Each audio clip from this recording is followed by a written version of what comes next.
Hello, and welcome back to another Rogue Planet 2 devlog. This is devlog 19. So, got myself here about 4 new maps. I've also done a few fixes to a few others, and have made another map. Though I'll have some more work done on it later. I'm going to keep this fairly concise and to the point. This here's a new map. It is Camelot. Now, Camelot is pretty cool. Those of you who know it, or maybe don't know it, the Knights of the Round Table and all that other lovely stuff, I've decided to make into a map here, and it's absolutely lovely. I've also switched the renderer over to Vulkan, and I've started using virtual textures, which I think, as you can see, means bigger maps and even better performance. I'm getting like 8, maybe 9, sometimes 10 milliseconds of input lag, and about 120 frames. I've also, of course, prepared a feast for our lovely test subjects. Some stuff from under the sea, some donuts, watermelons, apples, and a big fish named Larry. Also got a new gun here. This is an elephant rifle.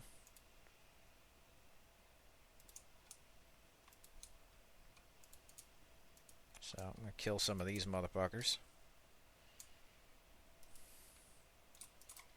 And as you can see, it makes it pretty easy to shoot motherfuckers across the map. Though the thing is, you got to be the first one to grab this shit, and then you got to survive. You got to run away while you do so.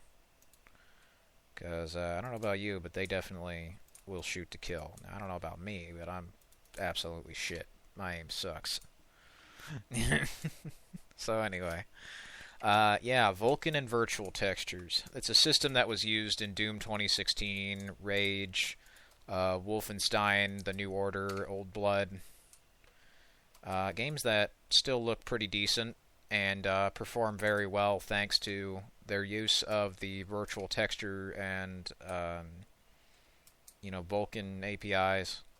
I don't think Wolfenstein was using Vulkan, but I think Doom was. So Doom in 2016, it's a great example. Basically, for those who don't know what virtual textures are and what Vulkan is, Vulkan's basically another graphics renderer that is a lot lighter than DirectX. Shocker, because Microsoft does love to kill things for no reason other than just making shit harder for people. It's like the whole fucking part of their company motto: extend, embrace, exterminate, or extinguish. That is done specifically to make you have a hard time, and no other reason. But anyway, basically just fucking holding back societal progress. But with Vulkan here, it's an open-sourced kind of graphics API that's in Unreal Engine. And virtual textures, what they do is they render textures into little blocks, like little squares, little tiles. And that makes it much more easy and much more efficient for you to properly render your textures and to load them. Because all you have to do is load a bunch of little squares and then stream them in a specific tiled area, basically improving the performance for free with very little visual cost. Like, if you look back and forth, it's just loading the shit in super seamlessly instead of just having the textures be one resolution all the time.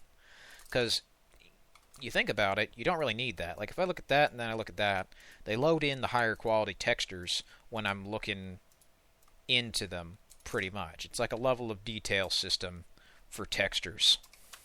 So it's pretty cool. And yeah, I mean, you can still totally use it in Unreal Engine 4. It's just a lot of companies decided, yeah, you know what, we're not going to do that. So that's where I come in. 100 frames a second, absolutely massive fucking castle map. Big fish, and of course, because it's not in the actual medieval times, it's a surreal dream game. We don't just have, medieval food and other fun stuff. We've also got giant soda and pizza. Kind of this surreal dream sequence. And big trees and other stuff. So yeah, pretty cool. The original Rogue Planet was a lot more fantastical.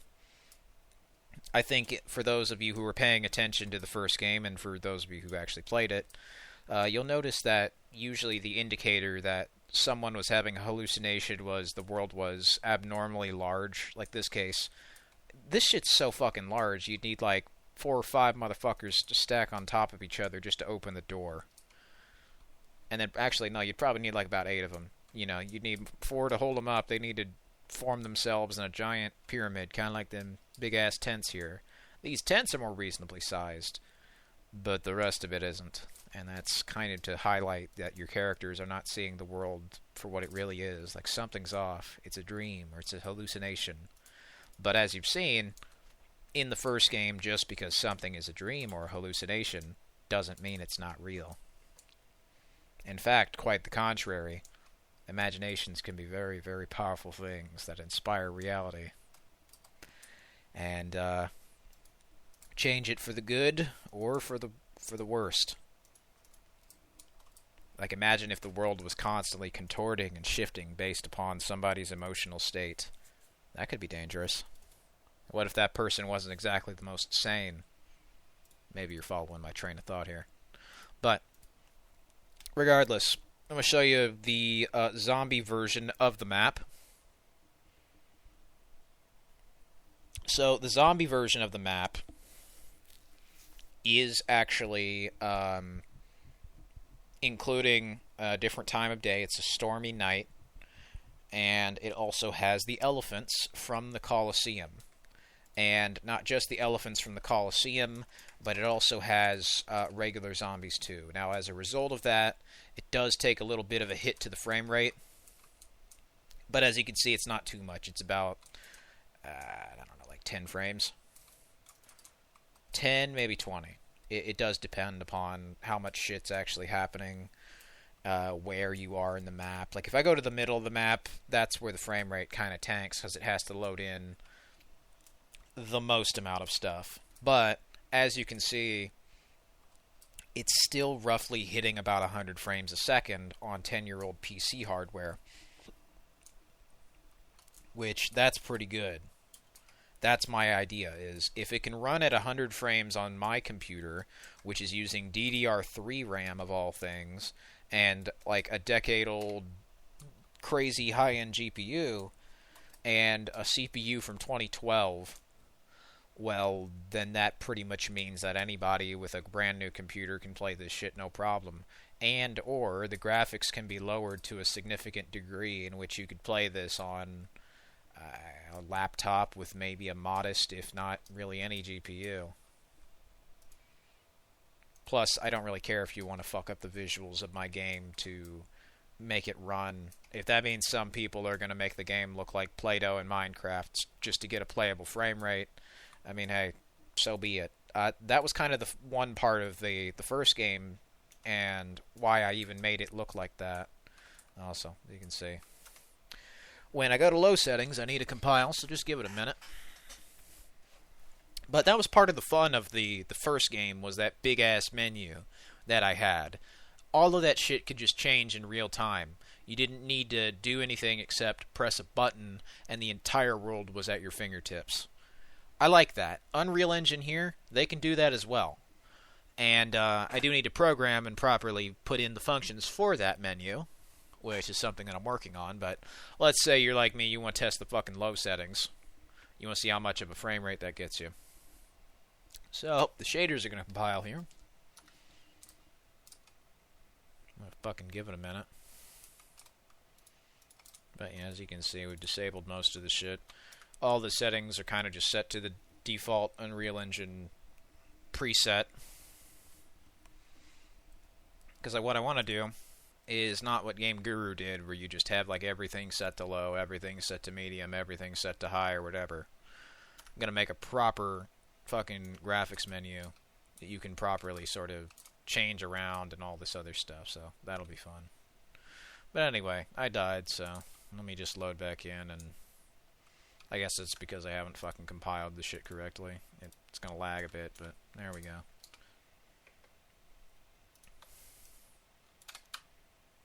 I'm sure it's possible that people could just, if I give them the option, they could get the game looking and running as well as they want. They could fuck around with all kinds of modes and stuff. They'll obviously sub things like the particles and bit of the fog or whatever. Some things you can't, but otherwise I wouldn't have anything against it, because at least, hey, if you can break the game to make the game run, that's one more customer I have playing my game. That is one more person who likes what I have made enough to want to play it and buy it. And that's one thing I liked. There was this cool channel called Low Spec Gamer who used to do a bunch of fucking videos where he would break the visuals of games just to get them running well below the minimum specs. Now, he still has that playlist, but he's unlisted every single one of those fucking videos, and I never forgave him for that.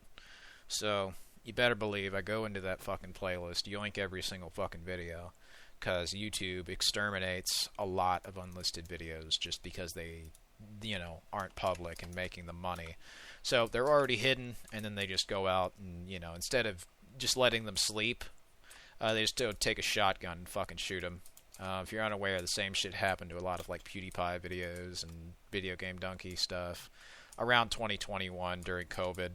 Basically, a ton of videos were forced to be unlisted or otherwise were just willfully unlisted, and then taken out back and shot during COVID, mostly for political purposes that don't have any fucking relation to what they're doing. But just because we can exercise some control over people and then throw other groups of people under the bus, that's why we fucking do it. Yeah, whatever. But anyway,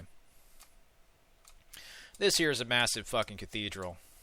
Absolutely massive Church of God. We got stained glass, we got a cross, and of course we've got holy weapons for the crusade, so that's pretty fucking cool. We have also, of course, here in our giant medieval cathedral, have the king. And it's running pretty well, as you can see.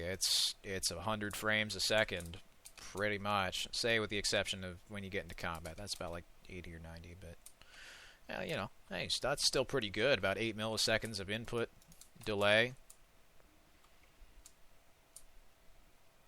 It's loading shit pretty efficiently, too. We got massive God rays coming out of the sky. We have massive stained glass windows. We have all this fog and, very dramatic looking effects and stuff. Big ass snipers. All of them have a very angelic glow to them. And of course, we have to have the Last Supper up on the 3rd floor because you're not gonna have a complete church without. So, massive fucking church. Absolutely huge supper table. And they're serving bullets for breakfast. And so am I. Now, the thing is, with another game like Call of Duty, this would be the entire map. You would just have, like, I don't know, some small-scale fucking 3-lane map garbage that they copy-paste in every single game. I think Black Ops 4 was really where a lot of people saw the writing on the wall, and then they finally learned, hey, maybe we can stop doing that? And then they stopped doing it for like a year or two, and then they just brought it back and thought no one would notice. But whatever. Hey, then they wonder why people don't like their shitty gameplay and want to go play Battlefield 6, even though that game sucks too. But maybe the smarter option would be to just stop buying these dumbass games. Play stupid games, win stupid prizes. Maybe go buy something else like Rogue Planet. And this game will actually fucking work. This game will actually be fun, and you'll own it. You can play it offline. Play it as much as you fucking want. Modify the game. It's kind of crazy. Maybe the game can also run on basically anything. You know why? Because graphics really haven't improved in the last, I don't know, like 20 years.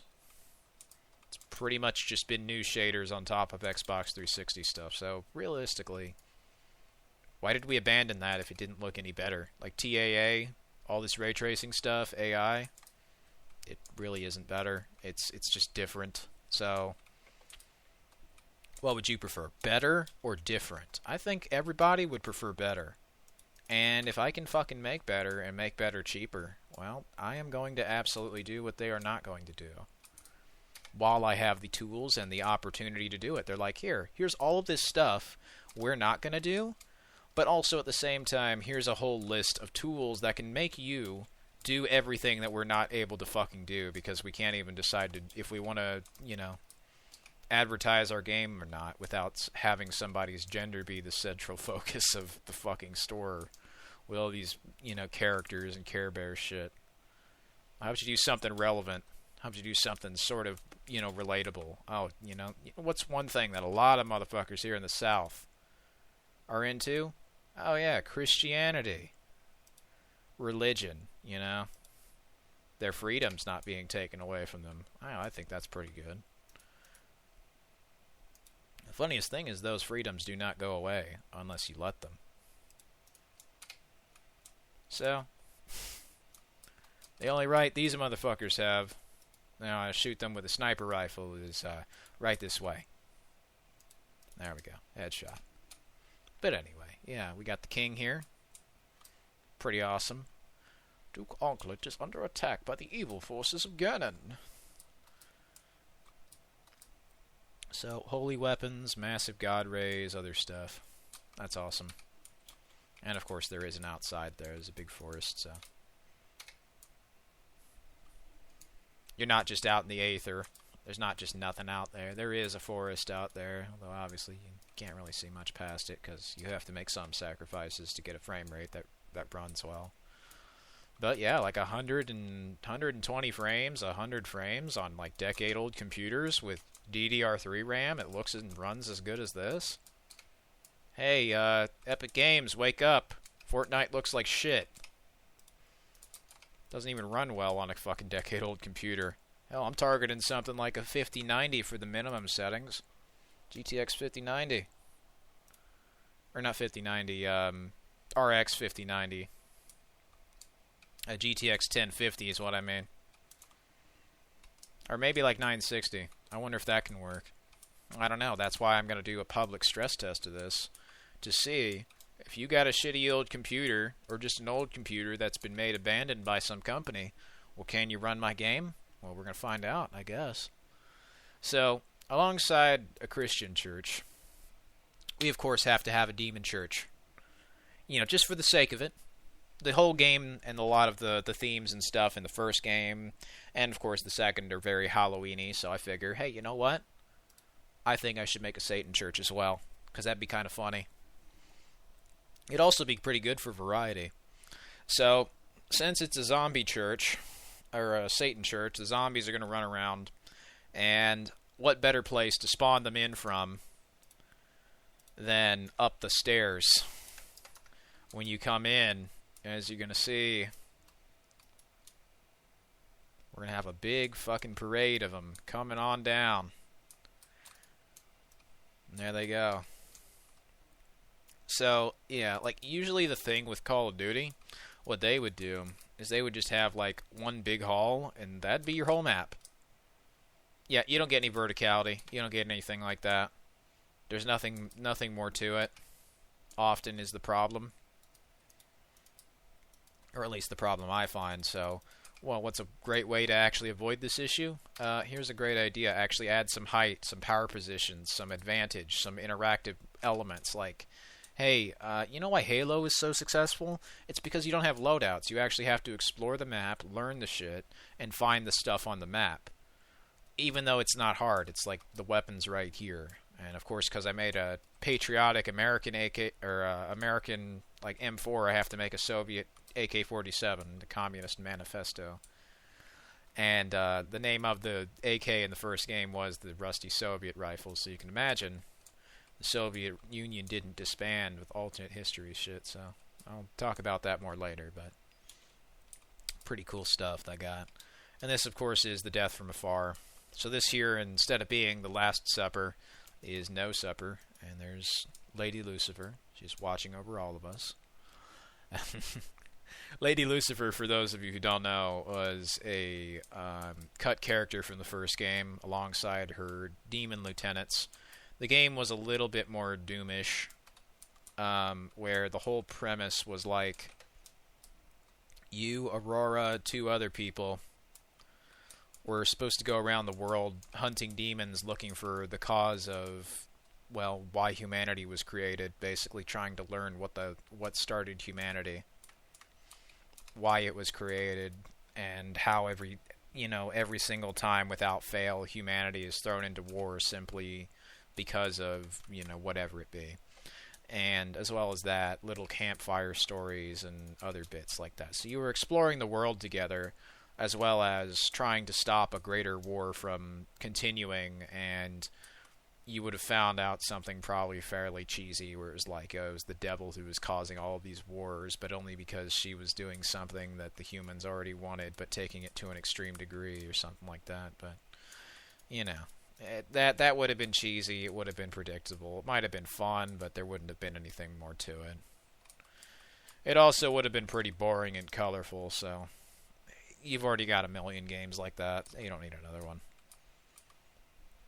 Remember, when every game is special, no game is special. So that's why I'm making this game. Because I'm not trying to fucking blend in with the crowd. I'm trying to do my own shit. Trying to do my own shit. Trying to actually do something fucking interesting and new. These games are all too fucking safe. They don't want to be controversial. They don't want to say anything offensive. Well, I'm not trying to please everybody. I don't have shareholders. That's one company's rules, not mine.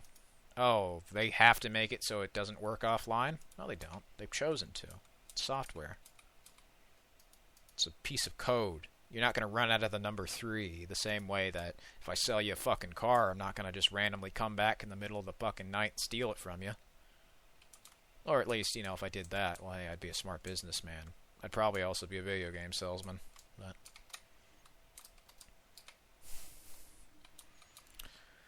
that would mean I'm probably also working for Activision, which I'm not. Fuck them. Fuck EA as well. Don't buy Battlefield 6. No, I'm sure you know that. You don't need me to tell you. Save your money for groceries. So anyway, there are those maps. Let me show you Crash Course. A Crash Course here is the zombie variant of the underwater golf course map. I've done some optimizations to both versions of the map.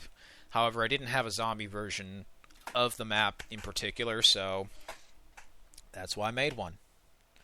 Now, I still don't have a zombie variant of Santa Fe, so what I'm going to do is I'm going to make that shortly after this devlog goes up.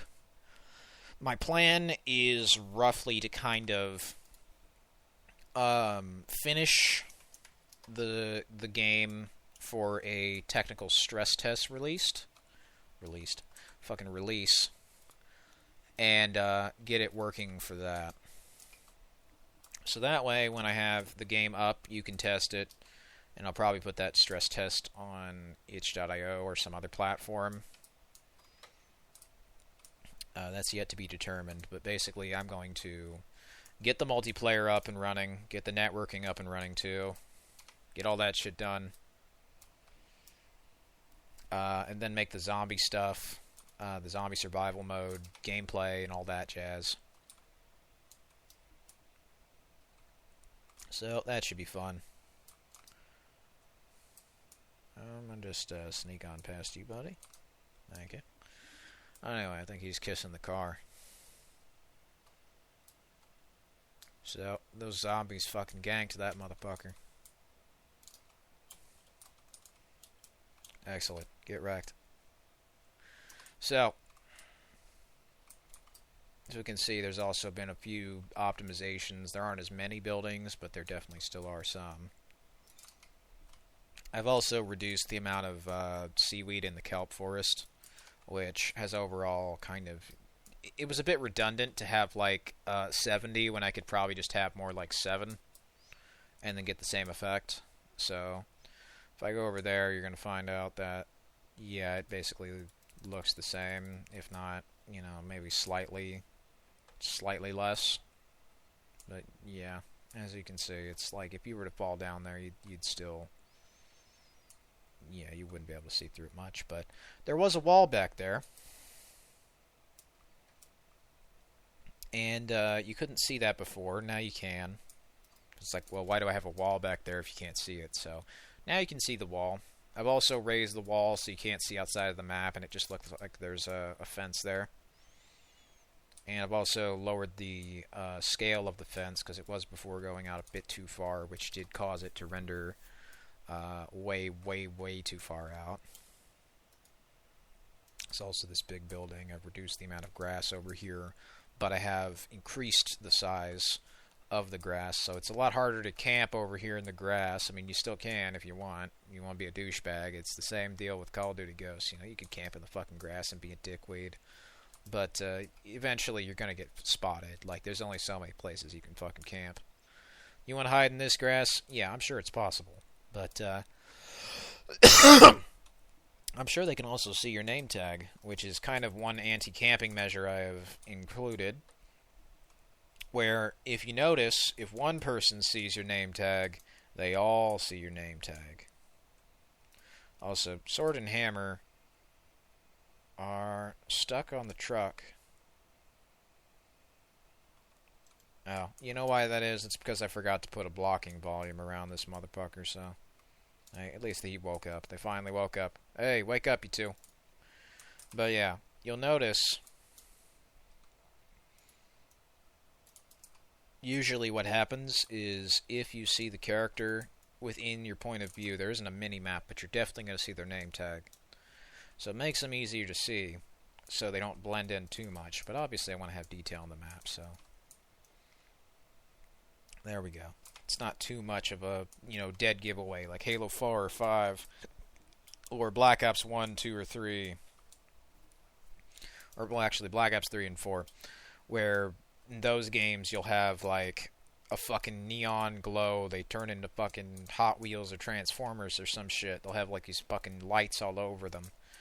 And Black Ops Cold War and 6 and Halo Infinite are just other examples of that, where they've they started out as games with, like, proper distinct factions and settings, and then eventually turned into just complete chaos, where you can't tell who the fuck is who without... Like Halo Infinite, they just have to put a fucking outline, like a literal cartoon outline, around this fucking character to tell you who is wearing green and brown, that he is in fact on the red team. That's a failure of visual and game design. If you can't fucking design your shit correctly, you need to make a new system, because that's showing me that you don't actually have any fucking confidence in your shitty-ass system. Fuck your system. Fuck the system. So anyway, there's that. I've also done some optimization work here to the zombie army base. And I am going to kind of put the trees back up here. It's just I had like 300 trees. I don't think I need that many trees. Like, the map looks good. That's great. But I don't think I need 300 trees outside of the map at all times. So... I decided against putting 300 trees out there. So I'm going to rework it, probably use another tree model of sorts to get the same effect, just so it doesn't look like if you're in the map you can see out into the void. Now, I mean, the buildings do a decent enough job of covering it. I still need to remove this intro camera that keeps popping, but otherwise... yeah, as you can kind of see if you look out there, there's like a whole lot of jack shit, so that's something I'll fix up. But I am trying to also port this map over to the multiplayer. The problem is, I did attempt it once, and it like crashed every fucking time, so I've got to redo it entirely. But after that, after I get the networking set up, after I get all the maps ported to zombies... co-op and other modes and functions and features working, then I should be able to have a stress test build going up here sometime soon. Another thing I did do was, I don't think I've really shown off this map enough, but I'm going to run around it here. You know, I honestly can't too much, so I'm going to go around here. As you can see, I've optimized the grass. There's now like... Before, there were like 30 different grass meshes, and now there's like, I think maybe 8 or 9, maybe 10. So I've optimized that. It's just using one big mesh as opposed to like 30 smaller ones, which were all casting shadows and eating up the frame rate. Like, now, as you can see, the frame rate is like 100. The millisecond cost is about like 10. And they all still look pretty reactive and very, very big, which is kind of the idea. You get big-ass fucking skyboxes everywhere. So that's pretty cool. And in here, you can see as well, it's also very bloody and all that. The performance was a little all over the place before because of how many repeated objects and lights there were. Like, there was a light over there that didn't need to be there. It was overlapping with the fire lights, and I'm like, well, that light really doesn't need to be there. It's cool to be there, but it doesn't need to be. So off that goes, and other bits of optimization. Like, you can still walk in the blood and get the bloody footprints on, you know, get blood on your pants too as you're squishing in the blood and all that. Now, obviously, by comparison to something like Battlefield, there isn't like a transition. You just step into a zone and you get blood on your shoes. But I still wanted to have that detail, but not at the cost of too much performance, if that makes sense. Like, it's a cool decal system that Unreal Engine here can do, but it does have its limitations. But yeah, as you can see, we can also shoot down the lights and other fun stuff, and they got physics and all that. So you can't destroy the map, but there are elements in there that are destructible in a manner. Like, you can't destroy this whole cargo crate that I'm currently in, but you can destroy the lights, make them flash around and blink and other stuff. But yeah, that's a cool feature. So I've got a whole conga line of zombies who want my brains, so I'm going to kill every last one of them. And they disappear into a puff of smoke and fire. So that still has impact, but it also is a performance thing. Like, you would probably rather that if they're going to poof, well, they do so violently, like that. Like, look at that. Boom. Fucking sparks everywhere. And it also kind of ties in with the lore. Like, when you die, you turn into ashes and fire and smoke. And, well, are these the souls of dead people, or is it the destruction or the fires or all that? Well, maybe. But either way, they're going to come for you, and they will not stop until you're dead. So, I've redone a bit of the lighting in here. So you can see the radius on them has been decreased, though they do still cast proper shadows and blink and have physics. So here in the actual store itself,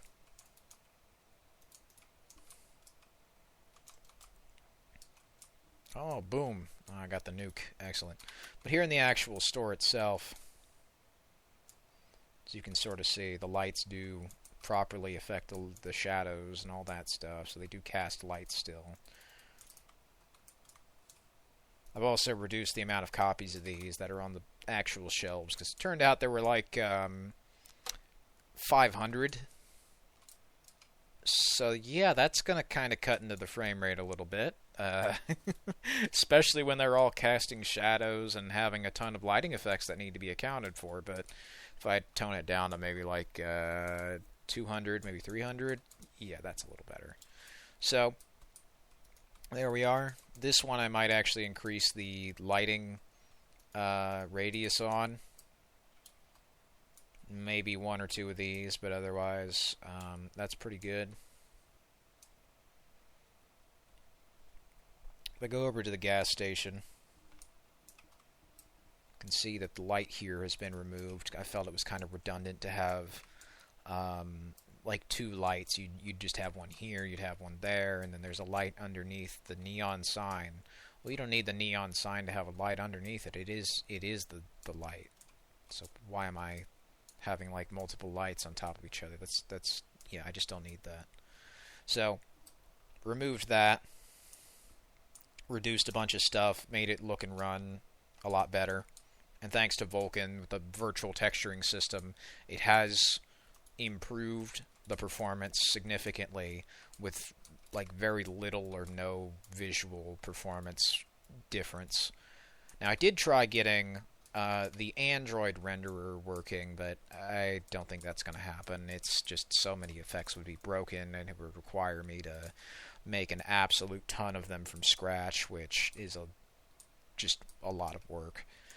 What I could do instead, because I found out that the way the Android renderer often gets its rendering done more efficiently is it just lowers the quality of a lot of shit significantly. So if I could just do that in the PC renderer, allow you to turn off all these like bloom and post-processing effects and other things, and actually give you some agency over that, well, I could get the benefits of both, where I have the PC renderer is just easier to work with here in Vulkan, and it also works on lower-end computers, but also I can make the game run well and look really good, and also super customizable. Like, I don't think that good graphics should be a barrier to entry. If you want to play this fucking game, but you got a shitty computer, break my game's visuals so you can play your play a game at a good frame rate. I have absolutely no fucking problem with that. If that means the game looks like a PS3 game, totally fine. I totally understand it. I totally accept that. As long as, it is, a reasonable thing, or hell, even if you deteriorate the game's visuals to where they looked like fucking Play-Doh. If that gets you a playable frame rate, that gets you a playable frame rate. I have no qualms against you doing that. Because, hell, it's probably something I would fucking do myself. Like, if you turn most of this shit off, then yeah, totally. I would do it to get a frame rate that is of an acceptable level on a computer that's like a laptop from 10 years ago. My target hardware is probably more like, I don't know, a mid-range 2017 computer, or like a R9 360 or something. I think was like an old AMD card, and then like an AMD FX 8000 CPU like I've got, and like 16 gigs of DDR3 RAM on Windows 10 here. That's what I'm aiming for, because I figure it's a lower-end computer, but isn't, Sorry. It's a lower-end computer, but it's more reasonable to expect that people have a shitty computer than more people have a really good computer. Plus, if this game's going to be a cheap, like, bargain game, then, yeah, wouldn't it make more sense to make the game run on bargain computers than it would for it to run on, like, a NASA computer only? Like, if you got $10, then that probably means you also don't have the best of computers. You think about it. Like, free-to-play games like Call of Duty Warzone. It makes no sense to have good graphics in that game from that standpoint, because most of the people who are going to even play your game are playing it because it's free, and they don't have the money to spare. So that's why they put microtransactions in and other shit, right? That's fine. That's how the business model works. Totally get it. But where it and then something like Fortnite differs is Fortnite tries to actually use the cartoony style to make their game kind of run better. I mean, naturally, they fucked it up with Unreal Engine 5 and that, TAA bullshit, but otherwise, they're targeting mostly crappy computers that kids are probably going to borrow from their grandma to play the game, where, you shoot Batman and Spider-Man and all that jazz. That's the point with the optimization of that. Meanwhile, I feel like there's a great middle ground that a lot of games used to actually get pretty well around like 2015, 2016, up until about like, say, 2019, pretty much. And it kind of started with, I think, Marvel's Avengers, though I could be wrong. It could have easily just been like, I don't know, the whole Banjo-Kazooie nuts and bolts art style thing, where everything looks big and puffy and blocky at the same time. It's just, a lot of games have tried to chase that same weird pseudo-cartoony realism art style, and it's like Marvel's Avengers or Black Ops 4 or Call of Duty Modern Warfare in 2019 or other games like that, whereas before they kind of looked more like, say, Crysis or CryEngine or Battlefield. Like Battlefield 3 or Battlefield 4, those games that tried to push realism as opposed to weird cartoony nonsense that doesn't fit within their game to sell cosmetics to 10-year-olds. So, cool little ideology rant there at the end aside, thanks for watching. Thankfully, progress on this game has been going well, and I'm looking forward to having a technical stress test build up here soon. If and when that happens, I'll let you know. Take care.